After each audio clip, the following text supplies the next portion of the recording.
आज आपण अशा 2 घटना बघणार आहोत ज्या घटनांमुळे समाज मन हादरलं. चला तर सविस्तर जाणून घेऊयात संपूर्ण घटना. वळूयात आजच्या पहिल्या घटनेकडे. पश्चिम बंगालच्या गजबजलेल्या मालंदा जिल्ह्यातील ही घटना आहे. पश्चिम बंगालच्या गजबजलेल्या मालंदा जिल्ह्यातील थंड हवेच्या रात्रीत एक अस्वस्थ करणारी बातमी वाऱ्यासारखी पसरली होती. एका 24 वर्षाच्या MBBS विद्यार्थिनीचा रहस्यमय मृत्यू. पण ही गोष्ट तशी अचानक घडलेली नव्हती. यामागे 1 वर्षाहून अधिक काळ चाललेली एक गोष्ट होती. प्रेम, स्वप्न, संघर्ष, दुरावा आणि शेवटी मृत्यू. कोलकातामधील आरजी-कार वैद्यकीय महाविद्यालयात 3ऱ्या वर्षाला शिकणारी ती तरुणी. चेहऱ्यावर सदैव चमकणारे हास्य, डोळ्यात डॉक्टर होण्याचं स्वप्न. घरच्यांना नेहमी सांगायची, आई अजून काही वर्ष कष्ट घ्यायचे, मग बघ तू, तुझ्या हाताने माझा डॉक्टर कोट घालून मी फोटो काढेन. आईलाही अभिमान वाटायचा. मुलगी हुशार आहे, मेहनती आहे आणि एक दिवस ती संपूर्ण कुटुंबाचं नाव उज्ज्वल करेल. आईला ही खात्री होती. वैद्यकीय शिक्षणात दबाव खूप असतो.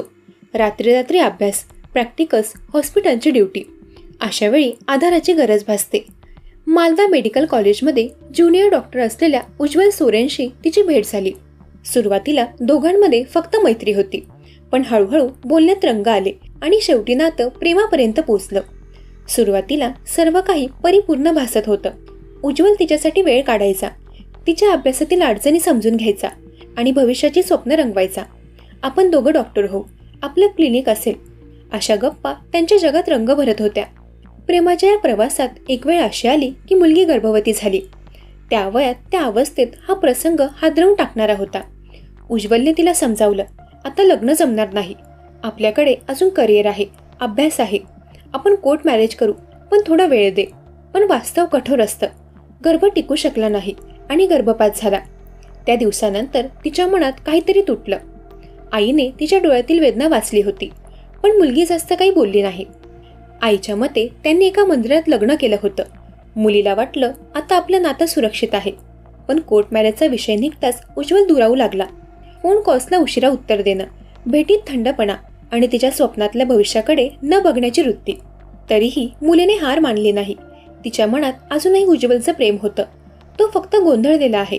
एक दिवस सगळं ठीक होईल असं ती स्वतःलाच समजावत होती. सोमवारी उज्ज्वलने तिला मालंदा येथे बोलावलं. आईला थोडा संशय आला, का जातेस? त्याने आता तुला मागे ओढलंय, मग काय गरज आहे? पण मुलगी शांतपणे म्हणाली, आई सगळा गैरसमज आहे, एकदा भेटलो तर सगळं ठीक होईल. आईला काही बोलता आलं नाही. त्या दिवशी मुलगी गेली, पण ती परत कधी आलीच नाही. ती सोमवारी दुपारी मालंदात पोहोचली. चेहऱ्यावर हलकं हसू होतं, पण डोळ्यात एक प्रकारची थकलेली उदासी दडलेली होती. खूप दिवसांनी भेटतोय आपण, असं ती हसत म्हणाली. उज्ज्वलने जबरदस्तीचं हसू दिलं, पण शब्द कमी होते. त्या रात्री ते दोघे उज्ज्वलच्या निवासस्थानी थांबले. आईला मुलगी फोनवर म्हणाली, आई काळजी करू नकोस, मी उद्या परत येईन. आईला तिचा आवाज थोडा ताणलेला वाटला, पण तिने फार काही विचार केला नाही. रात्री उशिरा शेजारी राहणाऱ्यांना हलक्या आवाजात वादाचे सूर ऐकू आले. तू कोर्ट मॅरेज टाळतोयस का? मी तुझ्यासाठी सगळं केलं, तरीही तुला माझं भविष्य दिसत नाही. तिचा आवाज तुटक होत होता. उज्ज्वल रागाने म्हणाला, आता लग्न शक्य नाही म्हणतोय ना मी, मला करिअर बघायचं आहे, तू का समजून घेत नाहीस? वाद वाढला, आवाज उंचावले, पण नंतर शांतता पसरली आणि ती शांतता कायमची ठरली. आईच्या मते त्या रात्री तिला मुलीकडून पुन्हा कॉल आला नाही. पहाटे तिला एक अनोळखी फोन आला, तुमची मुलगी रुग्णालयात आहे, लगेच या. आई धावतच पोहोचली. तिथे पाहिलं तर मुलगी बिछाण्यावर निश्चल पडली होती. तिच्या तोंडातून फेस येत होता, डोळे अर्धवट उघडे, जणू काहीतरी तीव्र विष शरीरात पसरलं होतं. आई हंबरडा फोडून रडू लागली, माझ्या लेकीला काय केलं? हा अपघात नाही, तिला मारलंय. पोलीस तातडीने तपासायला लागले. पहिल्या अहवालानुसार तिचा मृत्यू कदाचित ड्रगच्या ओव्हरडोसमुळे झाला असावा असा संशय बळावला. पण आईला ते मान्य नव्हतं. माझी मुलगी कधीही स्वतःहून काही घेणार नाही, हे सगळं सोरेनचं काम आहे. आईच्या या शब्दांनी सगळं चित्रच बदललं. शंका आता आत्महत्येवरून थेट खुनाकडे वळली. उज्ज्वल सोरेन पोलिसांसमोर गप्प होता. आमच्यात वाद झाला होता, पण मी तिला काही केलं नाही असं तो म्हणत राहिला. मात्र त्याचं वर्तन आणि मृत्यूच्या वेळी त्याची उपस्थिती हे पोलिसांच्या नजरेतून सुटलं नाही. त्याने आपला मोबाईल बंद ठेवला होता. लोकेशन लपवण्याचा प्रयत्न केला होता, पण तंत्रज्ञानापासून सुटका नव्हती. पोलिसांनी ट्रॅकिंग करून त्याला पुरुलिया जिल्ह्यातून अटक केली. माध्यमांसमोर आईने अश्रूंनी भिजलेले शब्द उच्चारले, माझ्या मुलीचं आयुष्य उद्ध्वस्त केलं त्याने. आधी लग्नाचं आमिष दाखवलं, मग तिच्या आयुष्याशी खेळ केला. माझ्या लेकीला जबरदस्तीने काहीतरी प्राणघातक औषध दिलं गेलं. मला न्याय हवा आहे. आईचे शब्द लोकांच्या हृदयाला भिडले. संपूर्ण मालंदा हादरलं. मालंदा पोलीस सुरुवातीला गोंधळले होते. ही आत्महत्या आहे का अपघात आहे की खून? मुलीच्या शरीरावर मोठे जखमेचे व्रण नव्हते, पण तोंडातून आलेला फेस, तिच्या डोळ्यातील लालसरपणा, हे सगळं विषबाधा दर्शवत होतं. फॉरेन्सिक टीमने नमुने गोळा केले. त्यांना खोलीत काही औषधाच्या गोळ्यांचे तुकडे सापडले. यातले काही औषध नार्कोटिक स्वरूपाचे असल्याचा अंदाज होता. दरम्यान उज्ज्वलचा मोबाईल सतत लोकेशन बदलत होता. घटनेनंतर लगेच त्याने मालंदा सोडून पळ काढला. तो थेट पुरुलिया जिल्ह्यात जाऊन लपला होता. पोलिसांना हे वर्तन संशयास्पद वाटलं. जर तो निर्दोष असता तर तो पळाला नसता. याच धाग्याने त्याला पकडण्यात आलं. अटकेनंतर उज्ज्वलने चौकशीत स्वतःला वाचवण्याचा प्रयत्न केला. मी तिला काही दिलं नाही, तिनेच रागाच्या भरात औषधं घेतली असतील. पण पोलिसांनी त्याला पुरावे दाखवले. गोळ्या खरेदी करण्याची नोंद, त्याच्या खोलीत सापडलेली औषधं आणि दोघांमध्ये घडलेला वाद. हे सगळं पाहून शेवटी तो तुटला आणि त्याने सत्य कबूल केलं. हो, आमच्यात भांडण झालं. ती लग्नासाठी हट्ट धरत होती. मी तिला समजावत होतो, पण ती ऐकायला तयार नव्हती. तिने माझ्याच औषधाच्या बाटलीतून गोळ्या घेतल्या. मी थांबवू शकलो नाही. त्याची ही कबुली अर्धवट होती. दोष पूर्ण मान्यही नव्हता आणि पूर्ण नकारही नव्हता. मुलीची आई कोर्टात उभी होती, परंतु दुसऱ्या बाजूला आईच्या डोळ्यातून सत्य दिसत होतं. मुलीची आई कोर्टात उभी होती. तिचा आवाज कंप पावत होता, पण शब्द ठाम होते. माझ्या लेकीचा मृत्यू अपघाताने नाही झाला, तिचा खून झाला आहे. लग्नाचं वचन देऊन, तिच्या आयुष्याशी खेळून तिला मरायला भाग पाडलं गेलं. हा खून आहे, हा अन्याय आहे. आईच्या या शब्दांनी न्यायालयात वातावरण भारावून गेलं. काही दिवसांनी फॉरेन्सिक अहवाल आला. त्यात स्पष्ट झालं, मुलीच्या शरीरात उच्च प्रमाणात मादक पदार्थ आढळले होते. हे प्रमाण इतकं जास्त होतं की ते स्वतःहून घेणं अशक्यप्राय होतं. याचा अर्थ तिला ते जबरदस्तीने किंवा फसवून दिलं गेलं होतं. संपूर्ण चित्र आता स्पष्ट होतं. उज्ज्वल आणि मुलगी गेल्या वर्षभरापासून प्रेम संबंधात होते.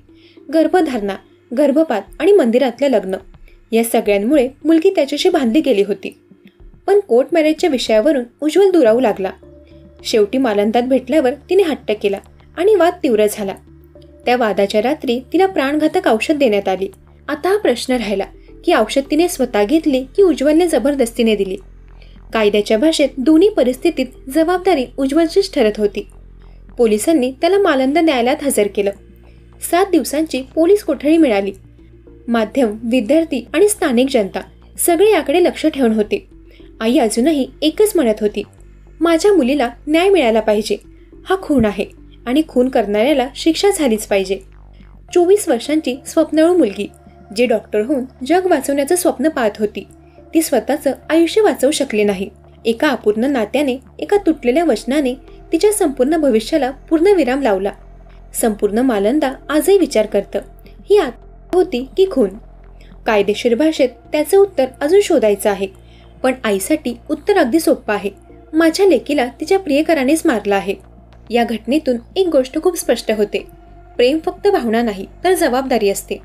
जेव्हा 2 माणसं एकमेकांवर प्रेम करतात, तेव्हा ते केवळ गोड बोलण्यापुरता राहत नाही. त्यात विश्वास, प्रामाणिकपणा आणि एकमेकांच्या आयुष्याबद्दलची जबाबदारी असते.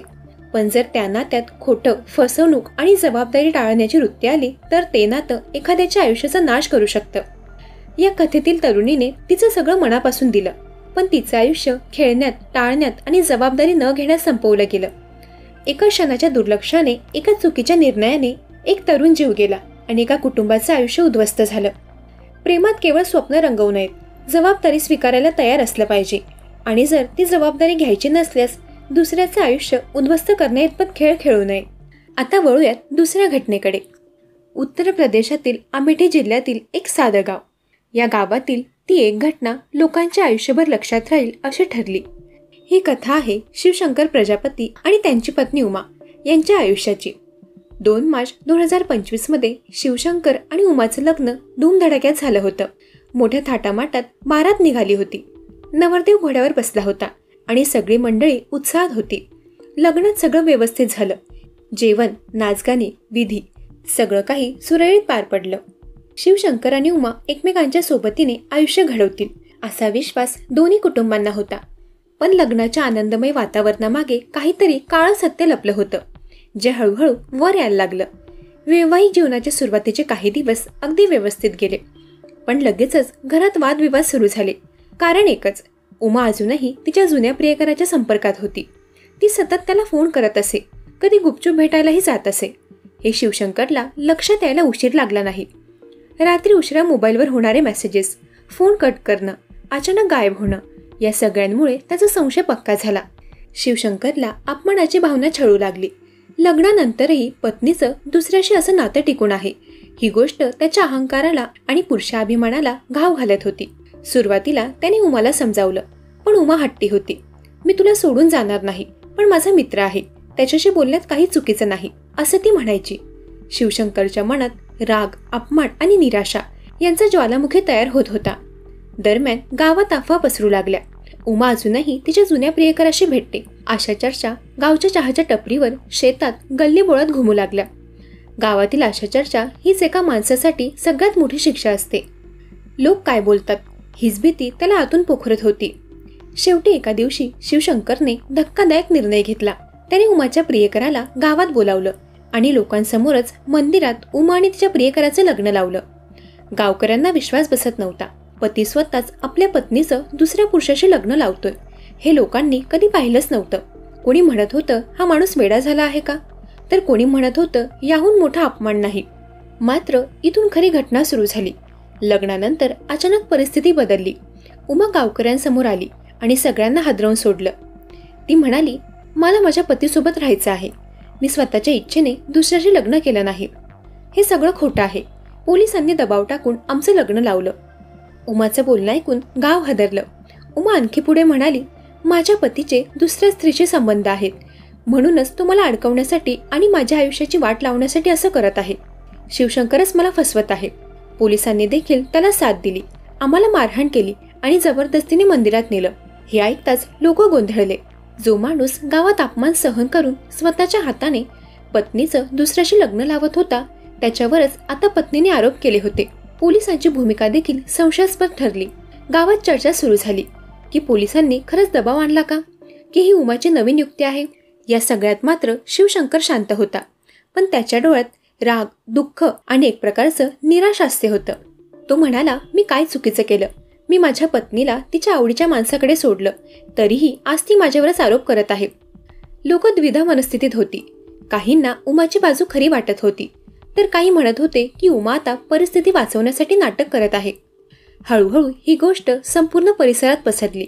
लोकांनी चर्चा सुरू केली की या कथेचं खरं सत्य काय आहे. खरंच पतीचेच दुसऱ्या बाईशी संबंध आहेत का, की उमा आपल्या प्रियकराला वाचवण्यासाठी नवे आरोप करत आहे.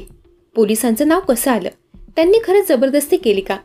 तपासातून समोर आलं की उमाने ज्या प्रेमकथेला धरून स्वतःला निर्दोष दाखवायचा प्रयत्न केला, त्यामागे एक मोठं खोटं होतं.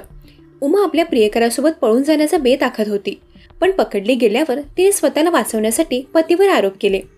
शिवशंकरचे दुसऱ्या स्त्रीशी संबंध असल्याचे कोणतेही ठोस पुरावे मिळाले नाहीत. उलट त्याने स्वतःच्या अपमानाला गिळून पत्नीला तिच्या आवडीच्या माणसासोबत पाठवलं होतं. गावातल्या लोकांसमोर उमा खोटारडी ठरली, पण त्या सगळ्याच्या मागे राहून गेली एक कटू आठवण. एका नात्याची जी विश्वासाअभावे मोडली, एका माणसाचा अहंकार ज्याने अपमान सहन केला, पण शेवटी आपल्या आयुष्याला वेगळं वळण दिलं. विश्वास हा कोणत्याही नात्याचा पाया असतो. जेव्हा तो ढासळतो तेव्हा नातं कितीही गाजावाजा करून बांधलं गेलं तरी टिकत नाही, आणि जेव्हा माणूस अपमान आणि रागाने निर्णय घेतो तेव्हा त्याचे परिणाम आयुष्यभर छळणारे ठरतात. दरम्यान या दोन्ही घटनांवर तुमचं काय मत आहे ते कमेंट करून नक्की सांगा.